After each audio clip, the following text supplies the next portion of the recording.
ও মশাই, শুনছেন? নিশুতি মাঝরাতে চিৎকার শুনে ঘুম ভেঙে যেত। পাগলটা আবার এ পাড়ায় এসেছে।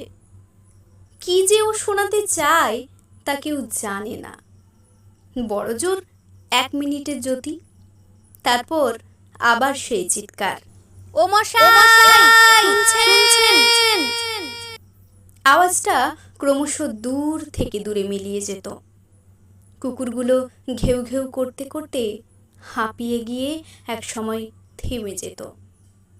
কিন্তু ওই চিৎকারটা থেমে যাবার পরও বহুক্ষণ ধরে কলকাতার হর্মে হর্মে, দেয়ালে দেয়ালে ধাক্কা খেতে খেতে অনুরণিত হতে থাকতো, ও মশাই, শুনছেন?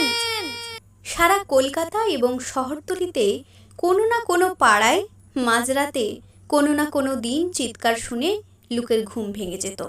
ও মশাই, শুনছেন? হঠাৎ জেগে ওঠা লোকেরা বলতো, পাগলটা আবার এ পাড়ায় এসেছে।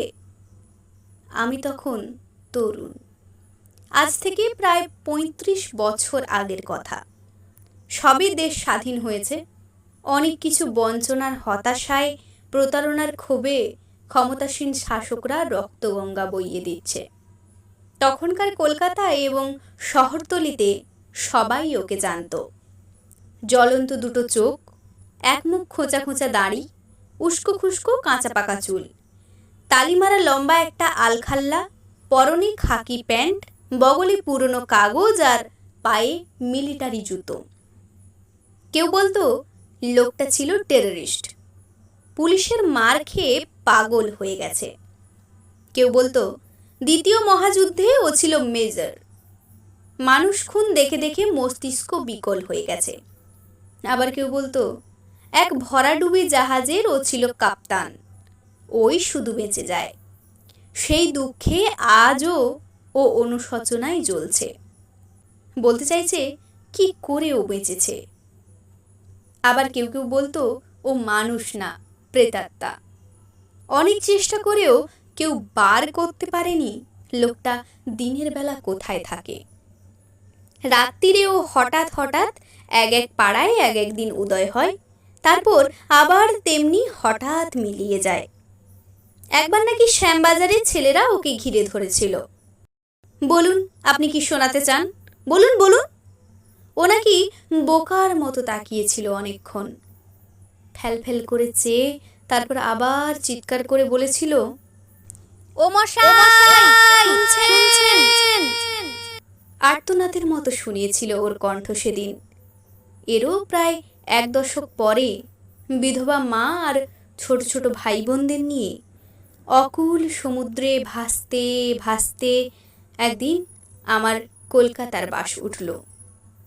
ততদিনে আমার নিজের জীবনের মানেও বদলে গেছে। অন্য চেতনা, অন্য মূল্যবোধ নিয়ে ভাবতে শিখেছি। দেশ ছেড়ে চলে গেছি বহু দূরে। 1, 2, 3 করে 3-3টে দশক কেটে গেছে। কবে ভুলে গেছি ও মশাইয়ের কথা। তারপর বোধহয় সেটা 1908 সাল। আগরতলায় গিয়েছি জাতীয় সংহতি সম্মেলনে যোগ দিতে। আছি সার্কিট হাউসে, দোতলায়। একটি ঘরে হঠাৎ মাঝরাতে আবার সেই চিৎকার, ও মশাই, শুনছেন? আমার সারা গায়ে কাঁটা দিয়ে উঠল। ধর্মর করে উঠে বসলুম। সেই কণ্ঠস্বর, তবে যেন বড় ক্লান্ত, বড় আকুতি ভরা, হতাশায় জীর্ণ। যেন কেউ শুনবে না এই চেতনার বেদনায়। প্রশ্নটি বড় করুণ। তাড়াতাড়ি পোশাক বদলে টর্চ নিয়ে নিচে নামলুম। লোকটাকে আজ ধরতেই হবে।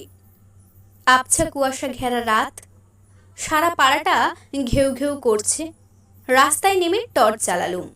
কিন্তু কোথায় গেল সেই লোকটা? তবে কি আমার শোনার ভুল? স্বপ্ন? অনেকক্ষণ অন্যমনস্ক হয়ে পথ হাঁটলুম। ঘেউ ঘেউ শহরটা শান্ত হয়ে এলো। দূরে কারা খোল করতাল বাজিয়ে গান ধরেছে।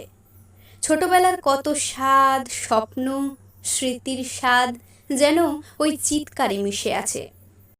কত কি ভাবতাম, কত কি করার ছিল, কত শোনার মতো ছিল, বৃথা নষ্ট হলো।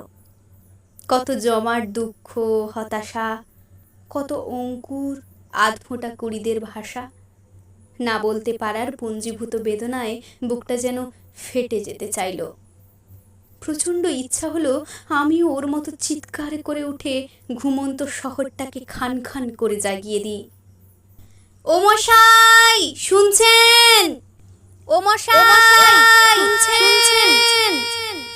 ঘরে গিয়ে আলো নিভিয়ে শুয়ে পড়লুম। ভোরে উঠে চলে যেতে হবে। তন্দ্রার চাদর মুড়ি দিয়ে পাশ ফিরলুম। সত্যিই তো কত কি শোনাবার ছিল, কত গান, কত গল্প, কত কথা। ভাবতে ভাবতে ঘুমিয়ে পড়লুম। এবার আমার জানালার ঠিক নিচে আবার সেই চিৎকার, ও মশাই শুনছেন। খোলা জানালার বাইরে স্তিমিত কয়েকটা তারার দিকে তাকিয়ে চেয়ে রইলাম, আবার শুনে নিশ্চিত হব বলে। আবার শুনলাম। বিগত ৩৫ বছরে তাতে শুধু দুটি নতুন শব্দের সংযোজন হয়েছে। ও মশাই শুনছেন। কান পাতুন, কান পাতুন, কান পাতুন।